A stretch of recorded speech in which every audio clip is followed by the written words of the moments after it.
All right, and we are back here on the GSMC football podcast. I was able to fix my camera. So I gave you a little bit of a preview of when there'll be three people on the show at the same time when I clicked on the wrong scene on OBS here. But yeah, so to finish off what I was saying, so yeah, Brock Purdy I would say is kind of like in like that. I mean, I guess he could probably be in the same tier as some other quarterbacks, but again, really it's just he's kind of in the middle when you're talking about game manager and elite quarterback. He's in the middle. He's not. I don't think he's a game manager, but I don't think he's top tier. But I've said that a bunch of times. So yeah, let's get into now the reasons why both teams can win Super Bowl 58. This will be the final topic. I mean, listen, there's not really, I don't know how to word it. There's not really, a lot of. There's not unique reasons why that I'm going to come up with as to why both teams can win the Super Bowl. I mean, it's some of them are kind of obvious, but yeah. So I mean, with the Chiefs, why they can / will win the Super Bowl, I mean, is off their quarterback. Patrick Mahomes has played in so many big games in such a short period of time, and he's used to these moments. I mean, he's been playing from behind. He's played in Super Bowls. He knows how it feels to lose a Super Bowl too. So just with all that experience, I mean, he is the best quarterback in the NFL. He's in a class of his own, and then it's everybody else. And it doesn't matter. I mean, Josh Allen and Lamar Jackson had good seasons, and Mahomes might have not had his best year, but Patrick Mahomes still ended up, knocking out both of those guys in the playoffs to get back to this point. And, he's going to be the reason. He is one of the reasons why the Chiefs will or can win the Super Bowl, which is pretty obvious. Also, another thing, actually, I really haven't talked about him that much, is Isaiah Pacheco. I did mention the running game, but Chiefs are going to have to rely on that running game at times, too. I mean, again, you see how the 49ers defense has been kind of susceptible to the run. Chiefs got to rely on Isaiah Pacheco in this game. And he's had a good postseason. He's scored a touchdown in every postseason game so far this year. And I expect that to happen again in the Super Bowl. He scored a touchdown in the Super Bowl last year, too. So you know what? Pacheco's going to play a role in this game. And I think he'll be solid in this spot. And then, of course, you got the defensive side of the ball. Again, the Chiefs have one of the best secondaries in the NFL, led by L'Jarius Sneed. I think, they're going to give Brock Purdy some pride. But, it's going to be fascinating to see the playmakers match up with the Niners match up with the secondary of the Chiefs. And obviously the Chiefs with their front seven too, led by Chris Jones, they're going to be trying to get after Purdy, and I think they'll give Purdy some problems. And Steve Spagnuolo, he's been there so many times, and he's going to come up with a game plan to try to, slow down the Niners' offense here with Brock Purdy. And the other thing too is with the Chiefs, just got to make sure the receivers hold on to the ball. Valdez-Scantling, dropped some big passes earlier in the season, but he's caught some big ones. I mean, against the Ravens, the game-sealing catch at the end on that third down play. Made some big catches in the Buffalo Bills game as well in the divisional round.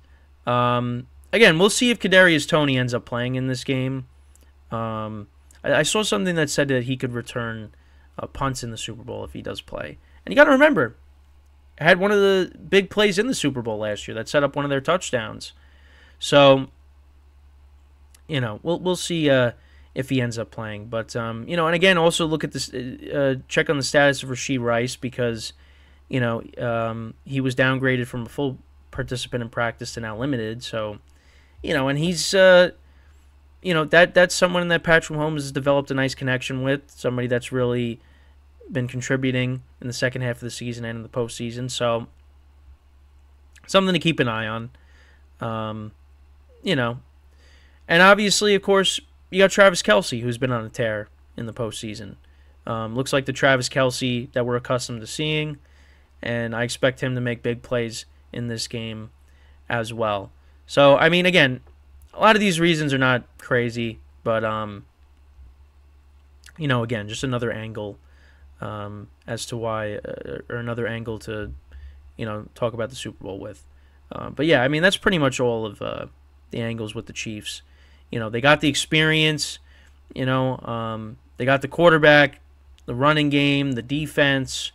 Yeah, it's you know, it's really not, you know, anything crazy. Which yeah, so now we move on to the 49ers, and you know, with them it's you know, similar things. You know, you got Brock Purdy, you know, is going to have to make plays. You know, again, was an MVP candidate for most of the year. And, you know, listen, was a part of both comebacks against the Packers and the Lions in the postseason. Big moments. And, you know, listen, the 49ers could have easily folded when they were losing to the Packers. You know, I mean, down 17 to the Lions, they could have easily folded there. But you know what? They were able to come back, although they capitalized on some of the Lions' mistakes. You know, they were able to come back and win those games. And listen, Brock Purdy's going to have to make plays in this game. Again, similar to the Chiefs, rely on your running game with Christian McCaffrey. He was an MVP candidate all year. Maybe should have won the MVP. That's somebody you're going to have to rely on in this game. Get the ball to your playmakers. The 49ers, they have a ton of playmakers. We talk about the Chiefs' defense, and again, the fascinating matchup between them and the 49ers playmakers. It's going to be an interesting matchup. I mean, they got Deebo Samuel, Brandon Ayuk, George Kittle, Christian McCaffrey, Juwan Jennings makes plays as well. Their number 3 wide receiver. You know, get the ball to your playmakers. Deebo Samuel, you could have him come out of the backfield too. You know, there's going to be a lot of motion, you know, at the line of scrimmage. You know, they love to do that pre-snap motion. So, you know, they're going to be throwing a lot at the Chiefs defense, and we'll see how the Chiefs defense reacts to it. You know, what their game plan is. But, I mean, the 49ers just have a ton of weapons, so they're going to make impacts. They're going to make plays in this game. Again, I mean, Christian McCaffrey, another guy that's been a lock to, you know, score touchdowns. Don't be surprised if he scores one here. And then the 49ers defense. Listen, you know, there have been games this year, both stopping the pass, stopping the run, where it's been a problem. I mean, again, talked about it when I was going over their regular season. I mean, Kirk Cousins, 378 yards passing against them. You know, Joe Burrow had a good game against them. You know, the secondary is a problem. And the running game, stopping the run recently, has been a problem in these last 2 playoff games. So they got to get back to being the 49ers defense that can stop the run, get pressure on Patrick Mahomes, because, again, in the NFC Championship game, Kevin Burkhardt was talking about how getting pressure has been a problem for the 49ers recently. They got to get pressure in this game. And they have the defense to do it. You know, their front 7 is arguably the best in the NFL. With Bosa, Armstead, Fred Warner, Dre Greenlaw. I mean, they got to get pressure on Mahomes. You know, this is not a loaded Chiefs offense, but you still got Patrick Mahomes, you still got Travis Kelce. So they got to take Travis Kelce out of the game, make somebody else beat you. Because there were times in the playoff games against the Ravens and the Bills where it's like, how are you leaving Kelce wide open? I mean, the first touchdown against the Bills, nobody in sight on the Bills. And then, you know, making crucial plays in the championship game. He's wide open. You know, they got to try to contain him. And it's going to be hard to because it's Travis Kelce. But, you know, they got to somehow find a way to take him out of the game. But listen, I mean, it's all similar stuff with both sides. I mean, the 49ers defense is really both units are solid. Both running games are solid. You know, it's just quarterbacks, it's different. Again, Brock Purdy statistically had a better season than Patrick Mahomes, but now we're in the postseason. So, and it's kind of been the opposite. Patrick Mahomes has looked better in the postseason than Brock Purdy. So, yeah, and again, we'll see if Kyle Shanahan can get over that hump. His third time's a charm here. Losing the Super Bowl as the coordinator with the Falcons, losing it against the Chiefs as the head coach. 4 years later, let's see if they can get it done. Like I said, my heart is with the 49ers. My head says the Kansas City Chiefs. But we'll see. We have made it.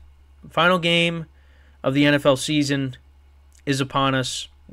We've made it to this point, and we will have a champion by the end of Sunday. And, and I thank you guys all year for tuning in for the shows. Obviously there'll be things to talk about in the offseason, free agency, the draft, schedule comes out. And then we'll be right back here again because, again, that's just how fast time goes. But I thank you guys for tuning in for this great season. And, by the end of Sunday, like I said, we'll have a champion. We'll recap the game. And then we'll go from there. But I hope everybody enjoys this weekend, enjoys the game, enjoy it with whoever you're watching with, whether it's family, friends, whatever you decide to do. Eat a lot of good food, because I know that's the other thing I'm excited for as well. It's a good day. The Super Bowl is, always a good time. And again, just want a good game. That's what I want. And, whatever happens, I'm not going to be disappointed. I know a lot of people are disappointed with the matchup for many different reasons, but let's just hope for a good game at the end of the day. And like I said, I'll cover all the NFL honors stuff next week. I just figured because today was, the last Friday before the Super Bowl, I wanted to, just do all Super Bowl related things. So next week we'll talk about who won, each award. But and again, I thank you guys for tuning in. For if you did for both shows today, obviously I had the baseball show earlier, football show. We're wrapping up here, but again, let me know what your thoughts are on this game. Who do you think is going to win in the comments? Again, I'll be coming out with shorts throughout the day as well. I'll have the both shows reposted, broken down into the 4 segments. That'll be done today as well, so look out for that in case you missed anything. Also, check out Spotify, Apple Music, wherever you get your podcasts. My shows are on there as well. And, also make sure to tune into all the rest of the GSMC Sports Network slate. Still got the basketball podcast and the sports podcast later today as well. So make sure to tune into those. But, that is all the time that we have for today. Once again, thank you guys for tuning in. We'll be back again on Monday. We'll recap this game. We'll have a Super Bowl champion. So until then, I'm Kenneth Grunfelder signing off from the GSMC Football Podcast brought to you by the GSMC Sports Network. Have a good day. Enjoy the weekend. Enjoy the game. And I will see you guys next time. Take care.